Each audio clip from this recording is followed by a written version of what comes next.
Hello friends, welcome to defence matrix. तो LCA-33 को लेकर कुछ पॉजिटिव न्यूज़ निकलकर सामने आ रही हैं, जिनको हम आज के इस वीडियो में डिस्कस करने वाले हैं। तो ये चीज़ हम पहले ही रिपोर्ट कर चुके हैं कि तीसरा GE-F404 इंजन HAL द्वारा रिसीव किया जा चुका है। चौथा भी इस मंथ आ जाएगा और प्लान यहाँ पर है कि इस साल के अंत से पहले पहले 7 और इंजन HAL को दे दिए जाए। तो टोटल नंबर यहाँ पर जेट इंजन्स के 10 पहुँच जाएंगे। और ये चीज़ हम जानते हैं कि 11 तेजस-मार्क-1 ने आपके रेडी कंडीशन में हैं, तो 10 एयरक्राफ्ट तो आप इजीली इस साल के अंत से पहले पहले बनाकर तैयार कर लेंगे। और HAL ने कमिट किया है कि अगले साल मार्च तक 12 तेजस-मार्क-1 डिलीवर कर रहे हैं। तो अच्छे खासे चांसेस हैं कि यहाँ पर नंबर 12 के ऊपर भी जा सकता है। तो अब जो रिपोर्ट आ रही है उसके हिसाब से जो बॉटलनेक्स थे, जिसकी वजह से जो इंजन मैन्युफैक्चरिंग है उसमें इश्यूज आ रहे थे, उनको सॉर्ट आउट कर लिया गया है। और अब जो इंजन का प्रोडक्शन है वो स्ट्रीमलाइन हो गया है, जिसकी वजह से डिलीवरीज जो है यहाँ पर टाइमली आपको दिखाई देंगी। और इसलिए कहा जा रहा है कि चौथा इंजन भी इस मंथ के एंड से पहले पहले आ जाएगा। तो HAL चीफ इसलिए यहाँ पर कॉन्फिडेंट दिखाई दे रहे हैं और ये एक बहुत अच्छी न्यूज़ है। साथ में HAL चीफ द्वारा ये भी कहा गया कि 10 तेजस-मार्क-1 रेडी हैं, जिसमें से 11वां भी ऑलमोस्ट रेडी है, जैसा कि हमने बताया। और 24 फ्यूसेलाजेस जो हैं ये डिफरेंट स्टेजेस पर हैं मैन्युफैक्चरिंग की, यानी कि नेक्स्ट ईयर तक आप कम से कम 20 एडिशनल तेजस-मार्क-1 को डिलीवर करने में सक्षम होने चाहिए। तो नेक्स्ट ईयर के एंड से पहले पहले ये एक्सपेक्ट किया जा रहा है कि कम से कम 30 तेजस-मार्क-1 आप टोटल डिलीवर कर पाएंगे, क्योंकि GE की साइड से भी प्रयास रहेगा कि कम से कम 20 इंजन्स HAL को डिलीवर किए जा सके। तो 10 इंजन इस साल डिलीवर होंगे और 20 अगले साल, तो टोटल 30 इंजन डिलीवर होंगे। और यहाँ पर 34 एयरफ्रेम पर काम किया जा रहा है, तो 30 एयरक्राफ्ट अगले साल तक डिलीवर हो पाएंगे, इसके आसार दिखाई दे रहे हैं, जो कि बहुत अच्छी न्यूज़ है और शोकेस करता है कि एक आपका पूरा स्क्वाड्रन जो है ये फ्लाई कर रहा होगा और दूसरे स्क्वाड्रन के भी आधे से ज़्यादा एयरक्राफ्ट डिलीवर हो चुके होंगे। तो अब सवाल यहाँ पर आपका ये होगा कि अगर सब कुछ तैयार है तो एयरक्राफ्ट डिलीवर हो क्यों नहीं रहे हैं, क्योंकि 2 इंजन्स तो पहले से आपके पास हैं, तीसरा भी आपको मिल गया है और चौथा भी मिलने वाला है। तो इशू जो यहाँ पर है वो अस्त्र मिसाइल के इंटीग्रेशन का है। तो HAL चीफ द्वारा ये चीज़ बताई गई कि अस्त्र मिसाइल का जो इंटीग्रेशन है, इसको लेकर जो एरोडायनामिक स्टडीज़ हैं ये सारी कर ली गई हैं। मिसाइल को लेकर जो सिग्नलिंग पार्ट है ये भी वेरीफाइड है। बस यहाँ पर कुछ सॉफ्टवेयर चेंजेस किए गए हैं मिसाइल में, और जिसके बाद इसको फायर करके टेस्ट करना है। सक्सेसफुल फायरिंग के बाद मिसाइल इंटीग्रेशन कंप्लीट हो जाएगा। तो ये चीज़ हम यहाँ पर क्लियर बताते हैं कि मिसाइल के सॉफ्टवेयर में चेंजेस किए जा रहे हैं, जो कि DRDL द्वारा किए जा रहे हैं। इसके पहले मार्च में भी टेस्ट किया गया था, जो कि फेल हो गया था, जिसके बाद मिसाइल के सॉफ्टवेयर में चेंजेस किए गए और अब इसके सर्टिफिकेशन के बाद, जो कि सेमिलेक द्वारा दिया जाएगा, मिसाइल फायर करी जाएंगी। तो 2 LCA तेजस-मार्क-1 जो है ये मंडे से ही वेपन फायरिंग ट्रायल के लिए भेजे जा चुके हैं। यहाँ पर SRAM मिसाइल और अस्त्र मिसाइल दोनों फायर करके देखी जा रही है। तो ट्रायल्स के बाद सेमिलेक द्वारा क्लियरेंस दिया जाएगा, जो कि सेफ्टी रिव्यू बोर्ड है, और उसके बाद ये इंटीग्रेशन कंप्लीट माना जाएगा। फिर ये एयरक्राफ्ट एयरफोर्स को डिलीवर किया जा पाएगा, इसलिए यहाँ पर अक्टूबर की डिलीवरी टाइमलाइन रखी गई है। तो अगर यहाँ पर अस्त्र मिसाइल के जो फायरिंग ट्रायल्स हैं ये वैलिडेट हो जाते हैं, तो उसके बाद सब कुछ प्लेस में आता हुआ दिखाई दे रहा है और फिर डिलीवरीज में इशू नहीं आएगा, क्योंकि प्रोडक्शन HAL की कमजोरी है भी नहीं। तो सारे साइन यहाँ पर अच्छे दिखाई दे रहे हैं। लेकिन एक चीज़ हम अलग से यहाँ पर डिस्कस करना चाहेंगे।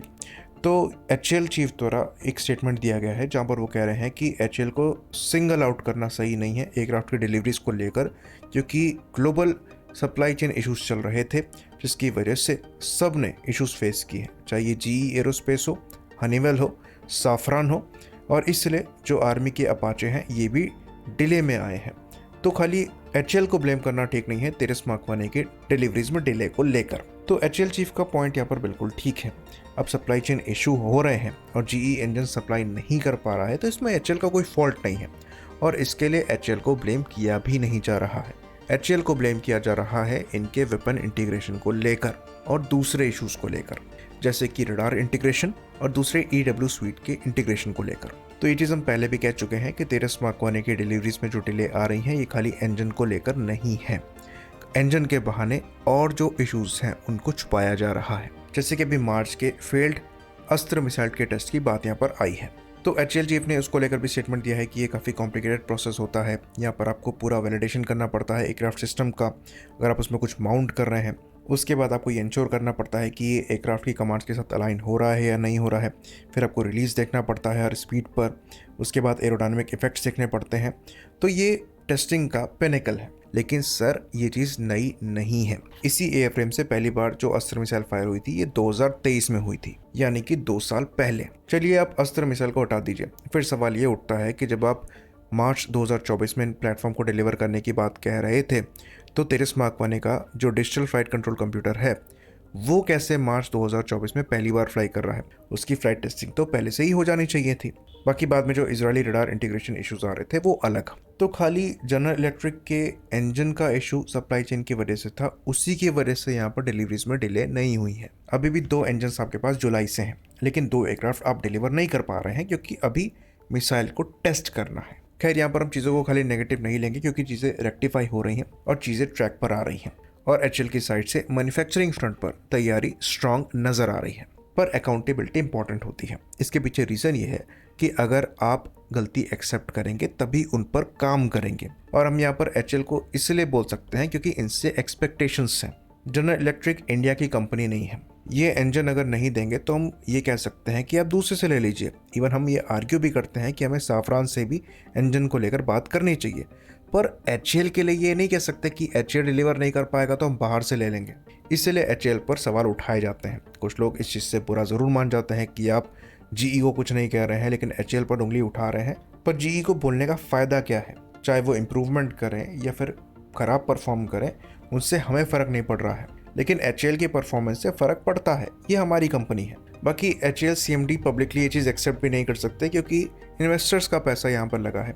उस पोजीशन पर आप आकर ये चीज़ें नहीं बोल सकते। लेकिन अगर एचएल इश्यूज़ को समझ रहा है और वो चीज़ों को रेक्टिफाई करते हुए इम्प्रूवमेंट कर रहा है तो ये चीज़ अप्रिशिएट करी जानी चाहिए। और जिस तरीके से एयरक्राफ्ट की मैन्युफैक्चरिंग चल रही है उसकी तारीफ होनी चाहिए, क्योंकि जो तेजस मार्क 1 के ऑर्डर थे उसमें मैन्युफैक्चरिंग को लेकर ही सबसे ज़्यादा सवाल उठ रहे थे, क्योंकि वहाँ पर जो प्रोडक्शन रेट था वो काफ़ी स्लो था।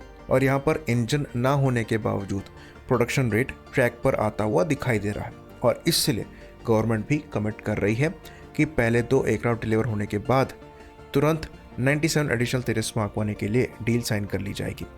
फिर $1 बिलियन की डील साइन करी जाएगी जीई से 113 F404 इंजन को लेकर भी। इंटरेस्टिंगली कहा यह जा रहा है कि जो 97 एडिशनल तेजस मार्क 1 की डील होगी इसमें 29 ट्रेनर्स लिए जाएंगे। और जो पिछले 83 तेजस मार्क 1 की डील थी उसमें जो 10 ट्रेनर लिए गए थे वो LCA मार्क 1 स्टैंडर्ड के थे, पर इस बार जो 29 ट्रेनर्स होंगे ये मार्क 1A स्टैंडर्ड के होंगे और इनमें उत्तम रडार लगकर आएगा। तो ये एक और नई इन्फॉर्मेशन है। बाकी हम यहाँ भी कहेंगे कि एचएल को प्रोएक्टिवली काम करना चाहिए और कुछ एयरफ्रेम्स जो है ये टेस्टिंग और ट्रायल्स के लिए डेडिकेटेड रखने चाहिए और अपनी साइड से कोशिश करनी चाहिए कि दूसरे वेपन्स को भी ये इंटीग्रेट करना स्टार्ट कर दें, भले एयरफोर्स की साइड से उनकी डिमांड ना हो। जैसे कि इजरायली स्काईस्टिंग मिसाइल हो गई, उसके बाद आइस ब्रेकर क्रूज मिसाइल्स हो गई। तो इससे फ़ायदा ये होगा कि एचएल अपनी साइड से इन वेपन सिस्टम्स को ऑफर कर पाएगा और अगर कल को एयरफोर्स इनमें इंटरेस्ट शोकेस करते भी है तो तुरंत इनको लगा कर दे दिया जाएगा। बाकी एक्सपोर्ट के लिए भी अच्छी चीज़ है। तो अब इम्प्रूवमेंट के बाद प्रोएक्टिव अप्रोच की रिक्वायरमेंट है और इसलिए government of India 97 additional Tejas mark 1 के ऑर्डर दे रही है ताकि मार्क 1A के साथ ही एचएल एक मैच्योरिटी को अचीव कर पाए मैन्युफैक्चरिंग के साथ, फिर उसका बेनिफिट उठाया जा सके तेजस मार्क 2 जैसे प्रोग्राम में। आई होप इन्फॉर्मेशन यहाँ पर क्लियर रही हो। इसी बात पर इस वीडियो को हम खत्म करेंगे। लाइक करिए, सब्सक्राइब करिए। जय हिंद।